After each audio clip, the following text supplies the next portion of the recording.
Hello everyone, my name is Sabrine Youssef and I'm here to present Beyond the Cycle, Understanding Hormonal Health and its Impact on Mental Well-Being. So today we're going to be understanding, identifying, and managing mental health across premenopause, perimenopause, pregnancy, and menopause. But first, a little bit about me. So I graduated from UCF with my bachelor's in psychology. I attended FGCU for my master's of physician assistant, and I have a background in women's health before I transitioned into psychiatry. So I loved being able to connect with my patients in OBGYN, but I found myself mostly drawn to the psychological aspects of care and helping patients navigate their mental and emotional well-being. So that passion led me to transition to psychiatry, where I can focus entirely on supporting patients in a way that truly resonates with me. I also remain committed to spreading awareness and sharing knowledge so that therapists and other providers can support their patients better. So our objectives are going to be understanding the impact hormonal fluctuations have on mental health disorders. We're going to identify common mental health disorders in premenopausal, perimenopausal, pregnancy, and menopausal women, as well as the prevalence and presentation of disorders like ADHD, depression, and anxiety, and evaluate effective management and treatment approaches. So a little bit of a hormonal overview. We're going to focus on estrogen and progesterone, our key hormones today. So estrogen modulates serotonin pathways, so fluctuations may impact mood, cognition, and emotional sensitivity. And then we have progesterone, which interacts with the GABA receptors, contributing to anxiolytic and sedative effects. I also wanted to briefly review our female reproductive system. We have our lovely uterus right here with both ovaries located on either side, and they produce those two key hormones that I mentioned. So estrogen will actually promote the growth of the uterine lining throughout the menstrual cycle, which is essential for pregnancy, and also supports cardiovascular health, healthy skin, as well as bone health.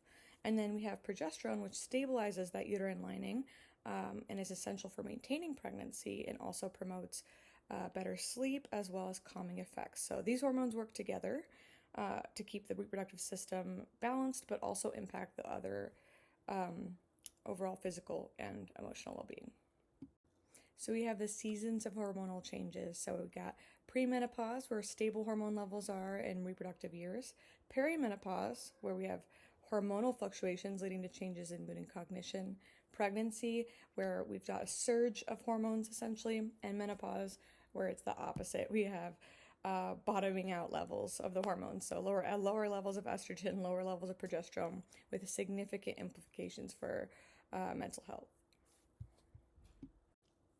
So exploring the connection between reproductive health and emotional well-being. So we have conditions like PCOS, PMDD, endometriosis. All of those disrupt hormone levels, which directly influence mental health by affecting mood-regulating neurotransmitters like serotonin, dopamine, as well as impacting quality of life and physical health for patients.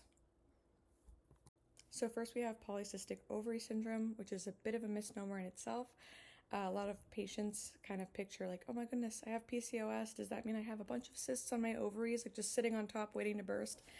Actually, you have a lot of immature follicles inside the ovary itself. So sometimes even just explaining that can be very reassuring for patients, because a lot of them will think like, oh, I need to get multiple ultrasounds. What if one of them pops? But in reality, the entire mechanism of PCOS is that you're not ovulating, so it's not leaving the ovary, so we have immature follicles inside.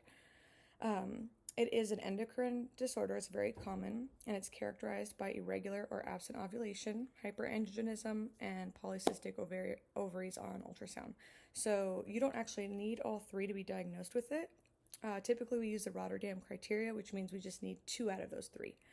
So you can go by either symptomology, someone coming in and telling you, hey, I haven't had a period in 3 months, and it typically is like that for me. I just noticed lately I've had more hair on my chin, maybe cystic acne, especially in this area. And if they don't have one of those, or they only have one of those, you can actually do an ultrasound and confirm that they have polycystic ovaries. What does this mean for them? So Essentially, they are going to have irregular periods or no periods, which also leads to infertility or difficulty conceiving. We have androgen excess, so like I mentioned, like that hair and acne on the chin, sometimes male pattern baldness. There are metabolic issues, which is one of the biggest components. So we have insulin resistance that predisposes them to type 2 diabetes and can eventually lead to type 2 diabetes, and weight gain, particularly around the abdomen. So this can lead to feelings of helplessness, patients feeling like they have no control. They can feel emotionally dysregulated, especially when these symptoms fluctuate, or can resist treatment. So they can maybe lose the weight, but they can't maintain that weight loss. So people struggling to lose weight will often be told, like, oh, you just need to eat less. But when they're already at that point with insulin resistance, I have found patients that come to me and they're like, I genuinely am eating less. It's not doing anything. So that's not typically the solution for patients like this. And because of all these issues, you want to make sure you're screening your PCOS patients for eating disorders. So a recent systematic review and meta-analysis published in the Journal of Clinical Endocrinology and Metabolism in 2024 looked at the link between PCOS and eating disorders and combined data from 20 cross-sectional studies, including nearly 29,000 individuals with PCOS and over 250,000 controls. And these results showed that PCOS patients had a 53% higher likelihood of having any eating disorder compared to those without PCOS, but it was especially true for bulimia nervosa and binge eating disorder. Interestingly, the risk for anorexia nervosa did not show a significant increase. So it's really important to not just kind of look at the patient as someone with PCOS. This is someone that has a metabolic syndrome that is essentially going to impact all parts of their life, including their mental health. So not only do you want to screen them for eating disorders, you also want to screen them for their mental health, depression, anxiety. So individuals with PCOS are at heightened risk for mental health disorders, particularly anxiety and depression. Notably, studies that were performed showed that there was a correlation between BMI and PCOS. So essentially, when PCOSers had a higher BMI, they were more likely to have or complain of symptoms of anxiety and depression. So these studies highlight the importance of routine mental health screening and comprehensive care. It's not something to be looked at like this is just a fertility problem or this is simply like something you just got to put them on birth control. Like holistically, you want to look at the patient as a whole and realize like how is this one condition impacting them entirely? Well, how can you help? So you can encourage them to see their OBGYN if you're not one, keeping in mind that there is not a certain look to PCOS. So some providers are under the impression that someone has to be overweight to have PCOS. But you can have someone that's very, very low BMI or just average or healthy BMI, and they can still have PCOS. So like I said, you would need 2 out of that 3 criteria, and they could have irregular menses and then no other symptoms whatsoever and could be healthy BMI, and then you look on ultrasound and then you see those follicles that I talked about earlier. And how else can you help is nutritional advice. So instead of telling patients to eat less because that is just going to predispose them to more disordered eating, you can focus on what can you add to your diet. So instead of taking away, you can encourage more protein. A lot of PCOSers will kind of tell me the same sort of story where they're just out the door with their coffee in their hand, they're skipping breakfast. By the time they get to lunch, they're starving. They eat a big carby lunch because they've been super hungry and putting it off for like a hot minute, and then they have a big afternoon crash and they're like looking for snacks to try to keep them going throughout the day, and then that can ultimately lead to that binge eating later at night. So encouraging baby steps like, okay, you're not used to eating breakfast, let's just make one change to your diet this month, one change in your lifestyle. Let's start off with like maybe a little protein bar in the morning, work up to a protein shake if they have time and energy to make eggs with just a balanced meal like avocado on multigrain toast. Those things are going to help regulate their blood sugar levels so they don't have as much insulin spikes, ultimately help with that insulin resistance, because weight loss will help PCOS. However, it's not as simple as just cutting back on calories for these patients. Our next disorder is premenstrual dysphoric disorder, otherwise known as PMDD, aka PMS on steroids. So, it is a severe form of PMS. This is not your average, I'm a little bit bloated, I'm a little bit sad. It is an actual depressive disorder in the DSM-5, and it affects individuals with menstrual cycles. So, classic presentation, it's going to begin about 7 to 10 days before menstruation. It can vary for patients though. And it will have a significant disruption to their social, personal, or occupational functioning. Common features and symptoms. So we've got emotional symptoms that are more severe than PMS. It's more so than just like a little bit of irritability. These patients are going to come and tell you that they have intense mood swings. They're lashing out at their loved ones, lashing out at coworkers, have severe anxiety and depression, maybe even suicidal ideation. They can feel hopeless, have very low self-esteem. And then it can also present physically for these patients. So some patients might not even have necessarily, like the biggest complaint is their emotional symptoms, more so the physical. They might have significant fatigue where they barely can even get out of bed, low energy, complain of insomnia, or they might be sleeping too much, bloating, breast tenderness, headaches, joint, muscle pain, as well as behavioral changes. So they will lose interest in the things that they like to do, kind of withdraw maybe socially, and they may have appetite changes or food cravings. So either eating less or eating a lot more than they normally would. So to meet diagnostic criteria for PMDD, at least one core emotional symptom must be present. Things like mood swings, irritability, anxiety, depression, and in total the person must experience at least 5 symptoms overall, which include things like fatigue, sleep disruption, appetite changes, trouble concentrating, or physical symptoms like bloating and breast tenderness. The key is that these symptoms are cyclical, so they're clearly tied to the luteal phase, so that period of time before their period, and is significantly impacting their daily functioning or relationships. As I mentioned before, symptoms are limited to the luteal phase.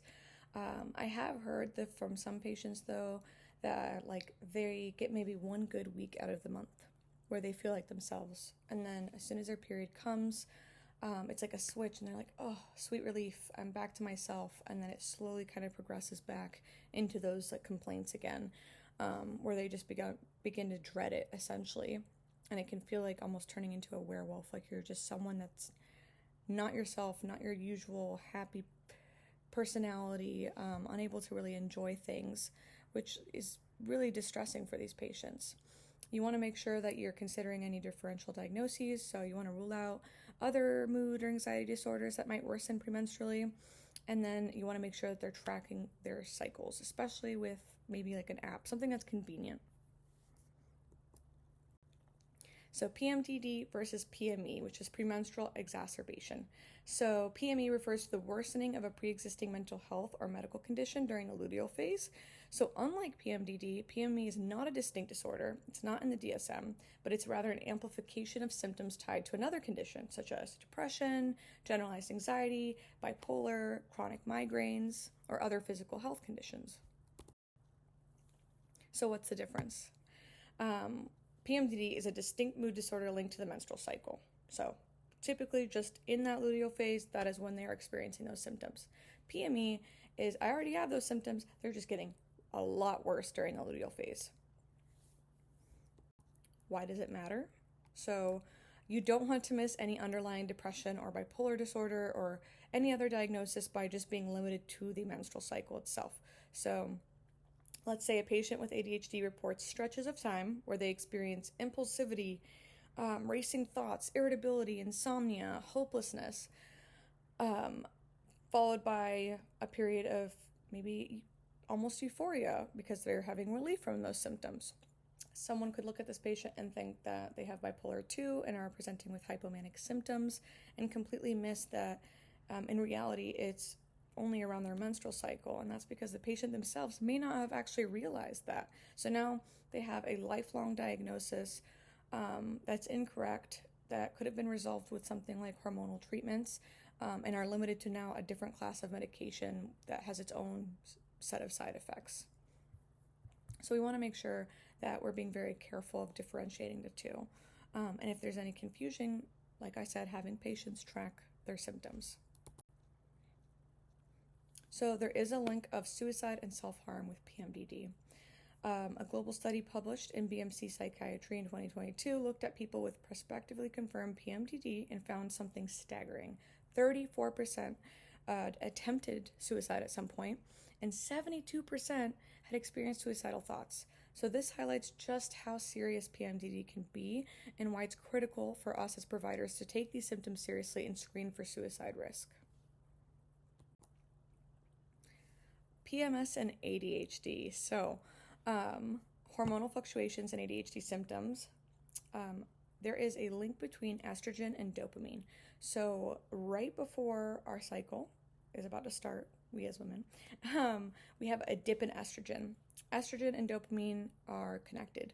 Estrogen enhances dopamine. So, when it drops, it kind of brings it down with it. So, this can lead to worsening cognition, focus, mood regulation during the luteal phase.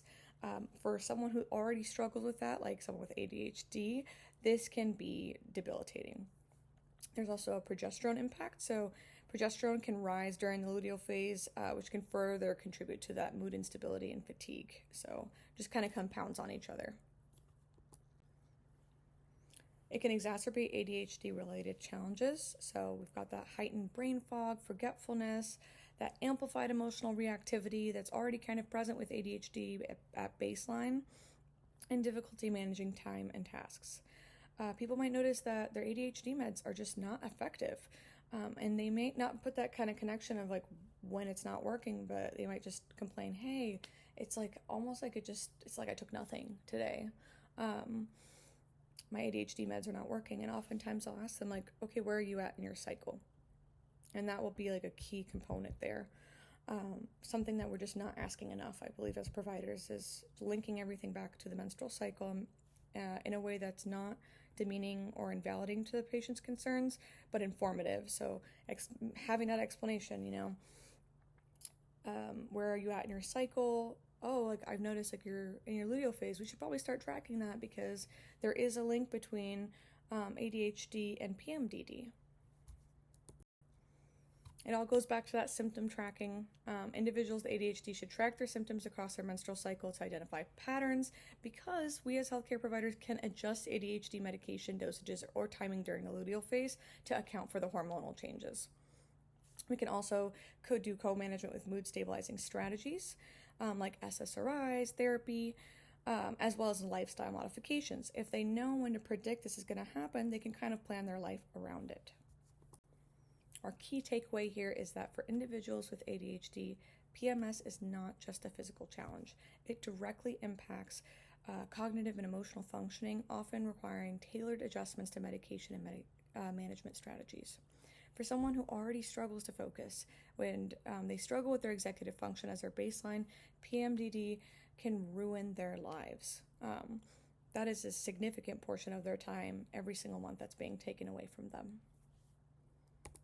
Along those lines, we have outsourcing dopamine. So when we have these high-functioning individuals with unmedicated ADHD or dopamine deficits pushed through daily life, they often outsource that dopamine to cope. So this can happen even though they're very successful at their jobs or have really good grades in school. So this can look like binging, snacking on sugar or snacks throughout the day, kind of always chasing a little bit of that high. They're chasing urgency by procrastinating until the last minute and using that adrenaline to fuel them, relying on anxiety and shame to complete tasks. Sometimes that can sound like, I do my best work under pressure, or I should be able to do this, if only I weren't so lazy. While it might keep them going temporarily, this cycle of stress can quietly drain the nervous system and take a serious toll on both their physical and mental health. So encourage your ADHD patients to see a psychiatrist, no matter what age. Over time, outsourcing this dopamine can take a huge toll on their mental and physical health, as well as knowing that those assigned female at birth and have ADHD are going to be more predisposed to certain mental health conditions like PMDD, anxiety, and depression. Kind of preemptively taking that step and letting them know, and at least getting evaluated by a psychiatrist can be imperative. PMS also has a significant impact on autistic people. So for individuals who are autistic, PMS can amplify existing sensory, emotional, and social challenges. So it can make this phase of their month particularly difficult. We have emotional dysregulation, which is already something that they struggle with. PMS-related mood swings and irritability can further intensify anxiety, meltdowns or shutdowns, difficulty regulating their emotions. They can have increased sensory sensitivities, so heightened sensitivity to sound, light, touch, things that already felt like were very uncomfortable now feel unbearable for them. Autistic folks struggle with changes in routine and environment, and it can worsen during this time. And then they can have those physical PMS symptoms that maybe feel more distressing during this time of hypersensitivity. They might withdraw more, which someone who already struggles with social interactions, this can also be very impactful for them. And then have executive functioning difficulties and co-occurring anxiety and depression. So keeping an eye on patients with autism and making sure that you're screening for this. There are ways to kind of help them, but the most important question is to ask.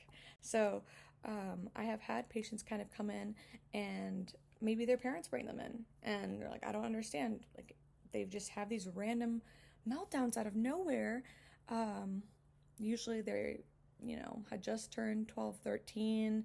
And I'm like, have they started their period yet? Oh yeah, actually they did. The last meltdown, was that right before their period? And then they kind of try look backwards and they're like, oh my goodness, yes. And even just having that knowledge that these meltdowns are happening around the period was enough for that particular family to start making adjustments. Like, okay, we know that they are going to be more overwhelmed. Let's make accommodations. Let's make sure that they have noise canceling headphones with them, weighted blankets on standby if they like pressure, dimming the lights when they're doing their homework so they don't get sensory overload. So we want to make sure that they're tracking, that they have, I like to call a little sensory toolbox, something to kind of go to when they're feeling overwhelmed, or a little corner or a nook that makes them feel safe, and then planning around it essentially. PMDD and neurodivergence. So we have autism, ADHD, and PMDD. PMDD disproportionately affects those with ADHD and autism. So up to 92% of autistic women and 46% of women with ADHD experience PMDD. Estimates can vary, and no one knows 100% why PMDD happens, but it is suspected that it is the body's intolerance to hormonal fluctuations and that it can be genetic. So I had already explained before, ADHD, people have reduced dopamine levels that are affected by these hormonal fluctuations. And then that sensory sensitivity that autistic folks struggle with can get amplified during this time. What's the most important thing to ask? Asking in the first place, does this happen around your period? Are you tracking your cycle? Do you have bad PMS? So patients who have multiple somatic and even psychiatric complaints can seem very, very complex, but a lot of times their menstrual cycle can play a key part into this. They might not even think it has any relation to it. They might not have put it together. They could have a mirena and think that they are not necessarily having a menstrual cycle anymore because they're not bleeding. However, IUDs or levonorgestrel-based IUDs don't necessarily suppress ovulation completely. So you can still ovulate. You can still have PMS during this time, especially as the years go by. So maybe the first year, not so much, but as the years go by, you can still ovulate and experience PMS symptoms. So don't assume just because they have an IUD that you don't need to really ask. What is interoception and how does it impact how we talk to patients? So along that line, interoception is kind of like your body's dashboard. So you know that little light that we like to ignore that lights up on our dashboard, indicating hey, check engine light, or we have low fuel or whatever. We know that means, okay, I gotta stop, I gotta fix this, or I gotta make sure I do something about it, even though I don't really want to. That is kind of how interoception is. So it's our body's interpretation of the signals that it sends to us, or our brain's interpretation. So whether it's thirst, hunger, feeling too hot, feeling too cold. It's that body-mind connection, and it actually is lacking in ADHD and autistic folks. So that's why I kind of emphasized making sure to check in on whether there is a link there and not just going off of like, no, there isn't. We want to make sure 100%. And like when they track those symptoms, then we can actually rule it out because they might not have that body-mind connection that's necessary. I kind of explain it to my patients like a stoplight, where most people can know when they're going from green to yellow, like, oh, like I am feeling a little shaky, I'm tired, I probably should go eat. Versus neurodivergent folks can remain in the yellow and not realize it. Maybe they've gotten like hyper focused on something, they don't get the same thirst or hunger cues, and then they can go all day without eating and not realize they just went yellow to red immediately, and it shows up as anxiety, meltdowns, irritability, lashing out, whatever it may be. It all goes back to that body-mind connection. So a great way to kind of compensate for this is, instead of asking, how are you feeling, we could have more useful answers by asking, is your heart racing? Are you hot or cold? Do you feel it that it gets tight in your chest or your stomach? Have them define what it means. Like some patients I've had come up to me and be like, well, I'm experiencing anxiety. And then the more I kind of pushed on them, I realized what they were actually describing was nausea. But for them, they interpreted it as anxiety. So it just, that clarification can really make the difference in someone's diagnosis. And also provide patients a vocabulary for their internal state and awareness, essentially. If they seem uncertain, if there is any like pattern to this, or to their symptoms that they're kind of reporting to you, encourage them to start tracking. Have them keep food diaries, document what time they went to bed and how much sleep they had. For at least, if you're suspecting PMDD, definitely you want to kind of track for a couple months. But just encourage them, just baby steps if we have to. So if you can just do it for a couple weeks for the first month and see, hey, like when you had your symptoms, note what time, and then what have you eaten or drank in the 2 hours prior to that. And a lot of times what I'll hear is like nothing. Or maybe it was a super big lunch and they haven't drank water since the day before. So that will also help them make that connection, like, oh, so that's what that feeling is, like when I suddenly feel super shaky and lightheaded and anxious. That's me being really hungry, and it can kind of reference them back to that stoplight and be like, all right, I'm in the yellow, I'm getting that feeling. If I don't feed myself soon, I'll go into the red and have a like meltdown or, experience something really bad. Next, we have endometriosis. So this is defined as a chronic condition where tissue similar to the lining of the uterus, aka the endometrium, grows outside of it, so where it's not supposed to be, which can cause pain, inflammation, scarring. It approximately affects 1 in 10 individuals assigned female at birth. The exact cause is unknown. They think it could be retrograde menstruation. There's a genetic component, and they suspect there could be some kind of immune dysfunction there. How does it present? Well, we have someone with chronic or cyclical pelvic pain, often worsening during menstruation, so it doesn't have to be limited just to the menstrual cycle. They could just have chronic pain overall, depending on the severity. They will complain of severely painful periods that are typically not relieved by over-the-counter painkillers. They can complain of pain with intercourse, infertility, so they could have no pain actually and just present with infertility, as well as heavy menstrual bleeding. So all those can be the typical presentation. Some atypical symptoms are going to be non-cyclical pelvic pain, so just what I mentioned before. They can have digestive symptoms, bloating, diarrhea, things that mimic IBS that normally would have you send them to a GI doctor, as well as urinary symptoms. So they can have painful urination, blood in their urine, especially during menstruation, and then pain in unusual locations. So I've had patients with endometriosis say that during their period, they're getting shooting pains down their legs and their back, even their chest. It can vary depending on where the endometrial tissue is present. It's a diagnosis that is often missed, unfortunately. It's underdiagnosed, so some questions that can be helpful to make sure that this is not just regular period cramps is asking, have you been missing work and or school due to how painful this is? So I will hear like, yeah, when I was in high school, I had to miss school all the time because of this. Or yeah, I have to call out of work like for the first 2 to 3 days every single month. Is the pain still like significant when you take ibuprofen, Tylenol, whatever it may be? Is it still present? They can be overusing heating pads or like overly rely on them. They may experience syncope, so pain so severe that they're puking, vomiting, having significant nausea during this time, or just passing out from the severe pain itself, as well as pain with penetrative intercourse or just intercourse in general, as well as do you have a history of infertility? It's important to be able to screen for endometriosis in our patients because the impact across the board, whether it's their physical and their mental health, can be extreme. How does it impact their mental health? Well, there's the emotional impact of chronic pain. They are missing out on life every single month, just like our PMDD patients.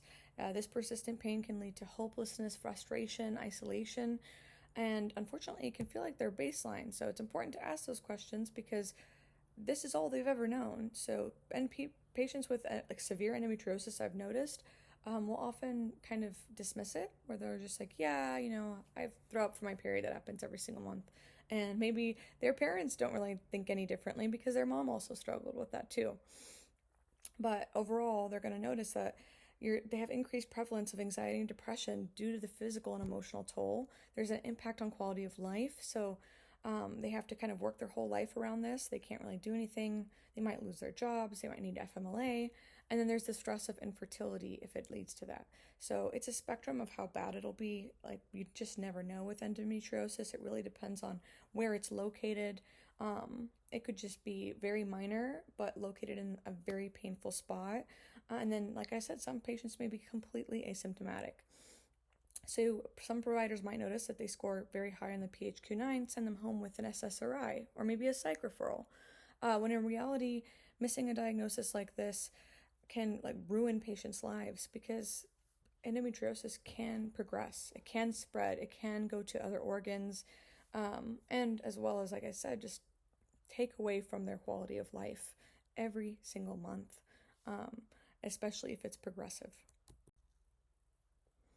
Next is our hormonal changes during pregnancy and the impacts on mental health. So we have significant elevation in hormones during pregnancy. And the impact of that is, for some people, they feel their absolute best. So I have actually had PMDD patients say that their symptoms completely resolved with pregnancy. And then some, it gets a lot worse. So it's really unpredictable. You don't know what's going to happen until it happens, but it's good to kind of screen and anticipate that. So especially with the link to postpartum depression. So we have that surge in hormones and then the sudden drop. Pregnancy and ADHD. We had mentioned before that there is that link with estrogen and dopamine. So higher estrogen may reduce ADHD symptoms. Maybe they'll feel better, but that progesterone increase can promote fatigue, bloating, constipation. So we may have to make treatment adjustments. So Adderall, stimulants, those are often paused. And then we can also recommend, behavioral therapy, like more structure in their life. But it's kind of pausing those meds that can be one of the biggest problems. Should we discontinue stimulants in pregnancy? Not necessarily. And this goes for most psychiatric medications. People can often panic, someone's pregnant, oh my goodness, we got to take them off all their meds. But that can actually cause more harm than good. So more recent findings have not demonstrated a significant increase in major malformations in children with exposure to methylphenidate or amphetamine, but it is possible that there could be some increased risk in cardiac malformations. Pregnant people on stimulants during pregnancy should carefully be monitored for hypertension and possible fetal growth restriction due to appetite suppression. However, it doesn't mean that they need to stop their meds because they still have to go about their life. They still have to work. They still have to function. And the stigma against stimulants in pregnancy can be very damaging to these people. It's not something everyone's comfortable with, and that's okay. Encourage them to find a reproductive psychiatrist that is comfortable with prescribing those medications during pregnancy. Pregnancy and depression. So that elevated estrogen supports serotonin. So sometimes depression can get better during pregnancy, and sometimes it can get worse. We might have to make treatment adjustments. So we are getting an increase in plasma volume during pregnancy.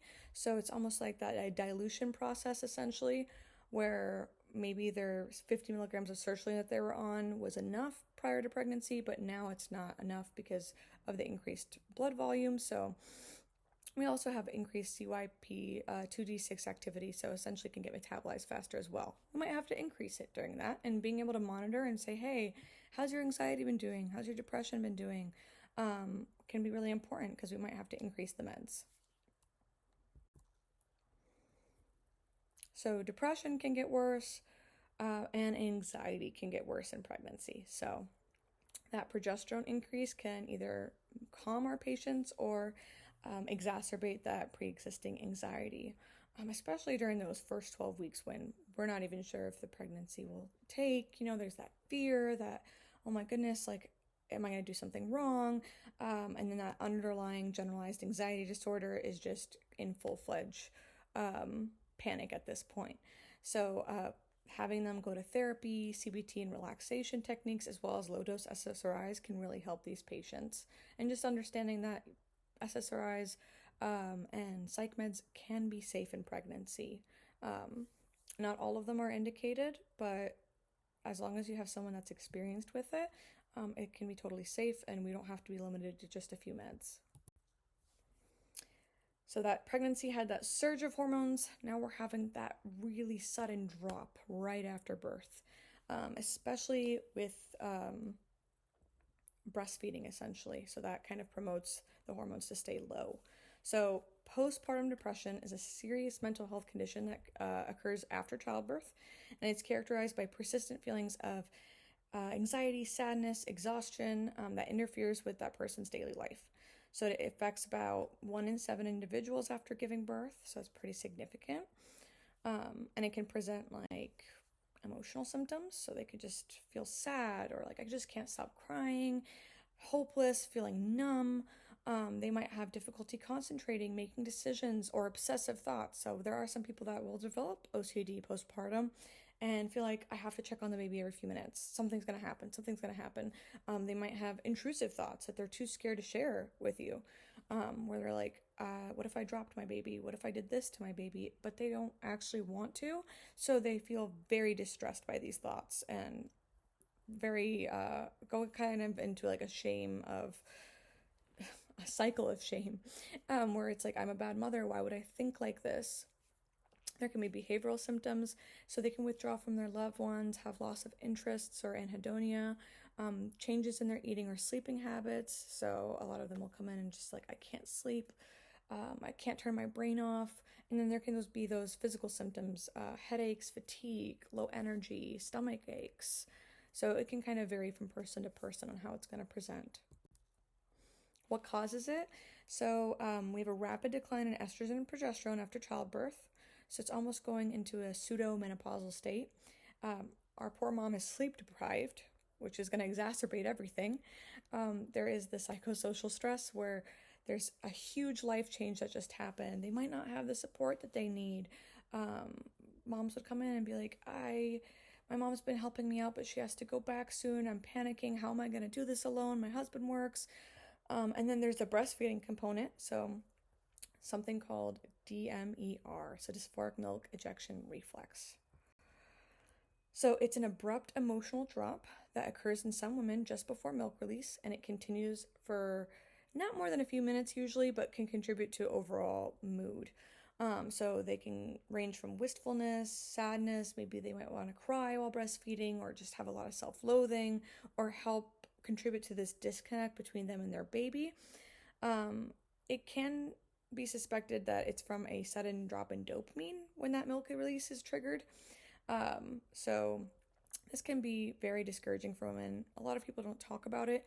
It's really important to kind of ask these questions and put it out there in the open that it's normal, that Like, are you experiencing intrusive thoughts? Are you feeling more sad than happy often throughout the week? It is normal to be tired postpartum. It is normal to be stressed, but it's not normal to have suicidal thoughts or be in constant distress, constant fight or flight. So, normalizing things and normalizing what's not normal is really important, because otherwise these moms will internalize this and it'll be such a source of shame for them, especially when there's a huge stigma against not breastfeeding. Breast is best. That is my least favorite saying. Breast is not best.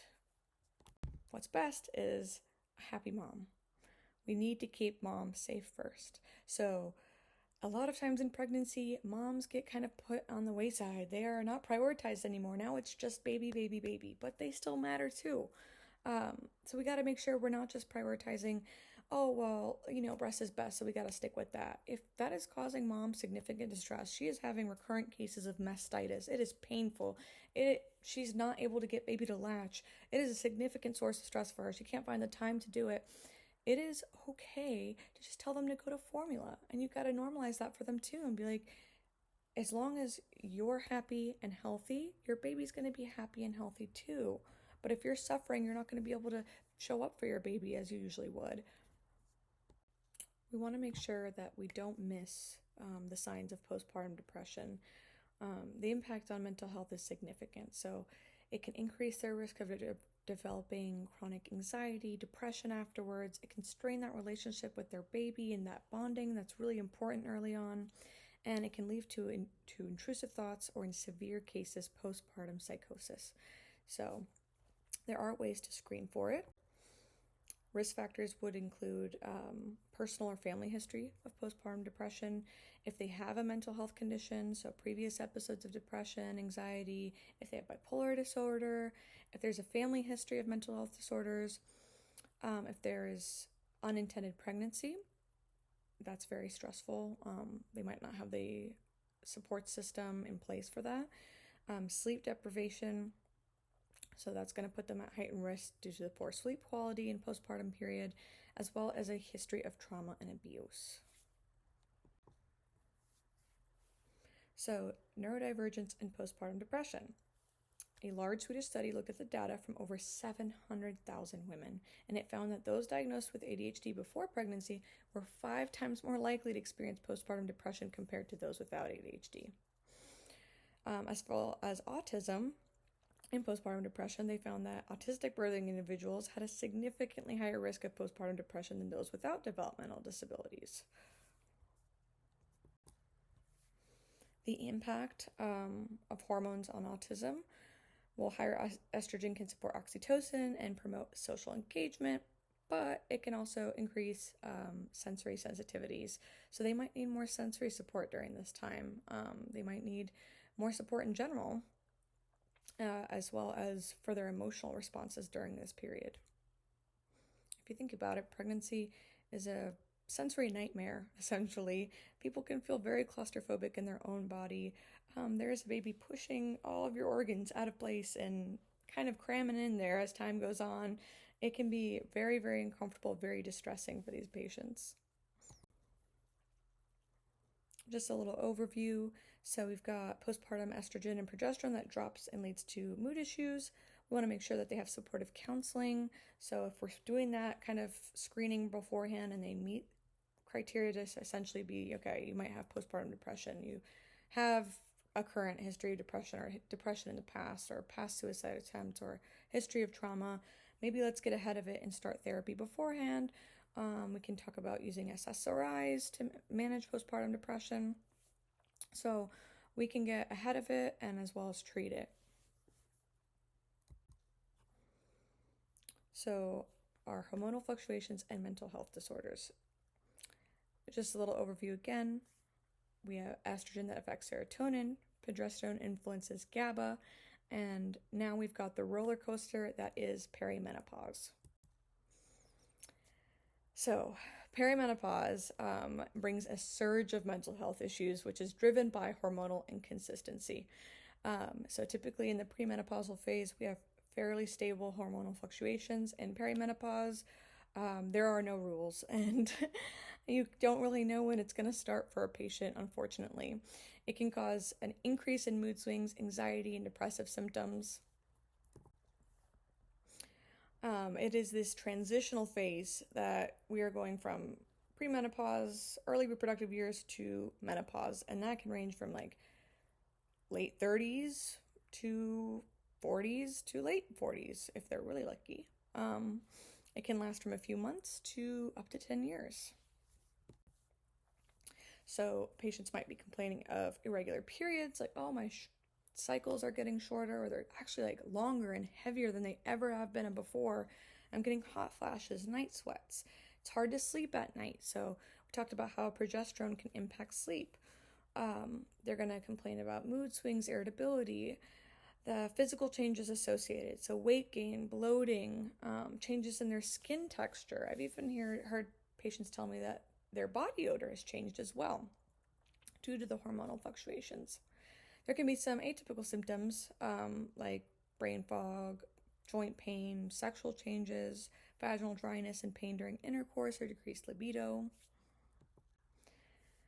And it can impact your mental health essentially and increase the risk of depression and anxiety.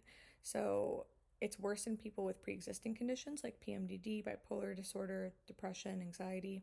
There's that cognitive impact where there's perceived memory and focus issues, which can cause a lot of frustration and stress. They're like, I'm putting sticky notes everywhere. I'm trying to write everything down, but I'm forgetting all the time. They're complaining about sleep, like I can't stay asleep throughout the night. I'm constantly getting up, like I'm just tired all the time. So just like PMDD, this can feel like a switch for these folks where essentially one day they just went from feeling okay to suddenly everything is out of control. But this time there's no predictability. It's not necessarily cyclical. It is kind of just a roller coaster up until menopause itself. So in patients like this, we can recommend birth control to kind of stabilize those hormones. We can still use SSRIs to help with the mood side effects. We typically are going to be doing symptomatic treatment for those with perimenopause. And then we have menopause, where we've got the lowest of the low, so our hormones have bottomed out. So menopause is often accompanied by mood shifts as a result of decreased estrogen. What is it? So menopause is defined as the natural permanent cessation of menstrual periods, marking the end of reproductive capabilities. So that is 12 consecutive months without a period. That is the official diagnosis for menopause. I have had patients be like, I was 10 months in and then I had a couple days where I had a light period. Like, does that count? And I'm like, I'm so sorry. We have to restart the clock. And they'll be like, darn it. Average age of onset is going to be about 51 years, but it can vary from person to person. And then it can occur earlier due to surgical interventions. So if they've had chemotherapy, if they've had a hysterectomy. Key symptoms. So kind of similar to that perimenopausal phase, but it can get worse.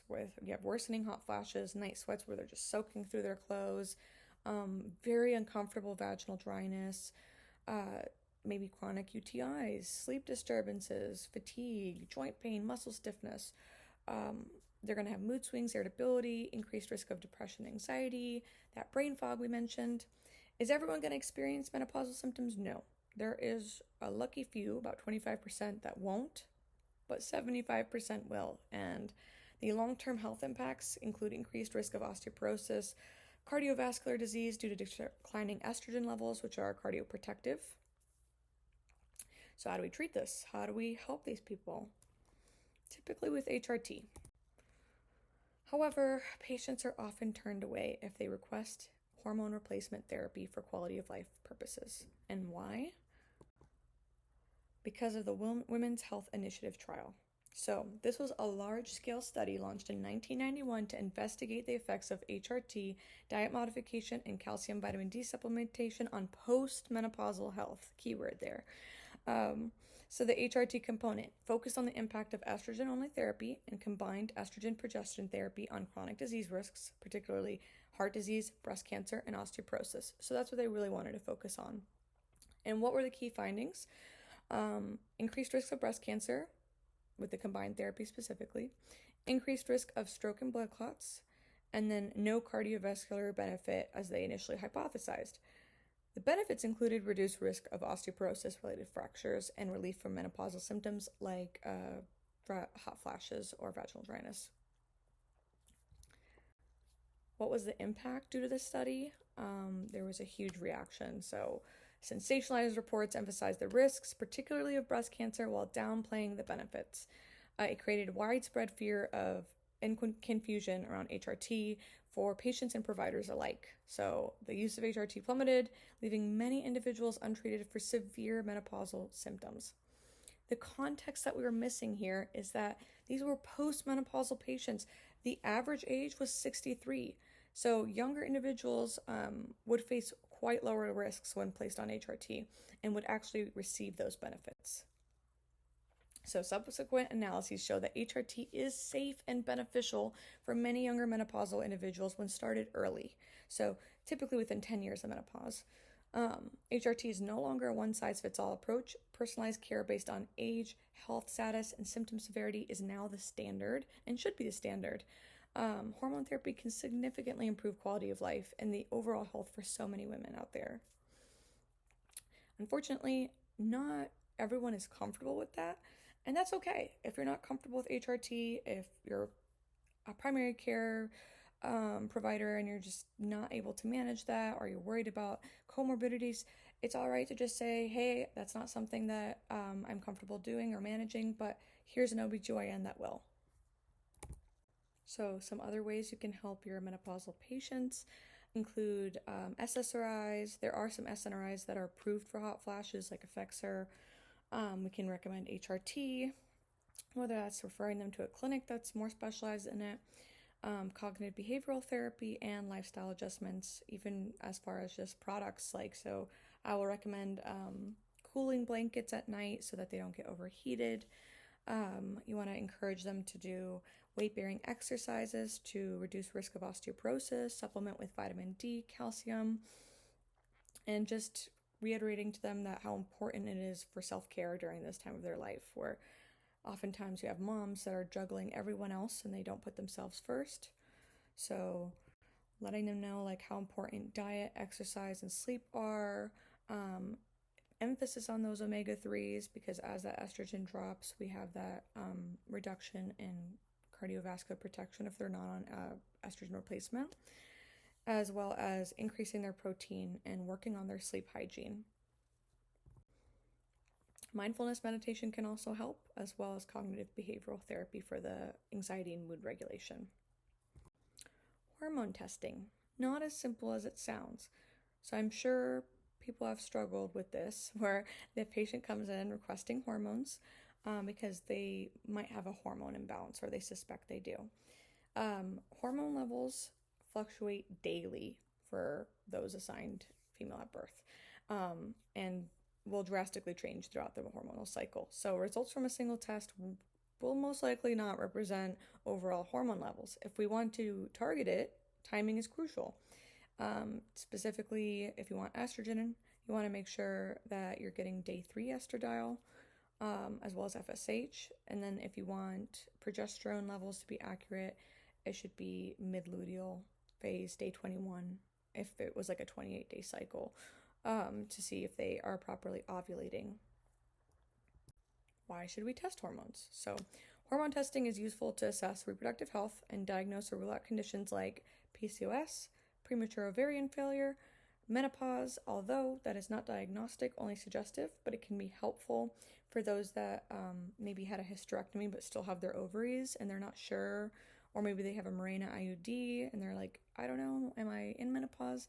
You can't really definitively say just off of their FSH. It's typically 12 consecutive months without menses, but it can be suggestive if you want to rule out a prolactinoma. Other etiologies of amenorrhea, congenital adrenal hyperplasia, or monitoring a patient's levels on HRT. So those are all great reasons to test hormones. But we have to set expectations for our patients because they're not always coming in for those aforementioned diagnoses. A lot of times they're just like, I have a hormonal imbalance, or am I going into perimenopause? Am I heading into menopause? I think I have PMDD. I should get my hormones tested. So just carefully explaining to them the limitations of this kind of testing, and that there's not a lot of diagnostic value. Taking that time can really put them at ease and make them feel that they're still heard and validated, and telling them, okay, if you really want baseline estrogen levels, it's got to be on this day. If you want baseline progesterone levels to indicate if you're ovulating, it's got to be on this day. But if just for future notice, like usually recommendations are going to be birth control if you have PMDD. So setting that expectation can really put the patient at ease, and then also take the burden off the provider. Because now we're getting just random levels that come back, and the patient's like, well, that didn't tell me anything, and then they're disappointed and upset. So that takes off burden on you and for the patient. So just a couple of examples. We have case study 1, where we've got a perimenopausal woman, 48 years old, coming in with mood swings, increased anxiety, maybe some insomnia. A way to treat her would be either referring or providing hormone replacement therapy, referring her for cognitive behavioral therapy so she can have some stress management techniques during this transitory time, and then structured exercise, as well as a very strict sleep schedule. So we're going to work on sleep hygiene with them and say, all right, like progesterone can help improve sleep, but we want to make sure that we're having a very good routine at night so that we can maintain that. And then ultimately the outcome would hopefully be that her mood swings would improve, anxiety would be decreased, and she's feeling more energized and well rested. Case study 2, depression in a menopausal woman. So we've got a 53-year-old. She's dealing with depression and excessive hot flashes, to the point that she feels like she can't go out because she's living in Florida and it's summer. So in her case, we could actually prescribe venlafaxine or Effexor. Maybe she's not a candidate for HRT, previous history of DVT, anything that might contraindicate it. So we give her an SNRI, and now she's feeling like more motivated, just improved anxiety, improved depression, better mood, and she's no longer suffering with such significant vasomotor symptoms. So making some dietary changes and lifestyle changes is obviously going to improve that as well. Hopefully I was able to teach you guys something, and that you were able to learn from my presentation today and how it all ties in together. If you have any questions, you can always reach out to me. I appreciate you for watching my presentation. Have a great day.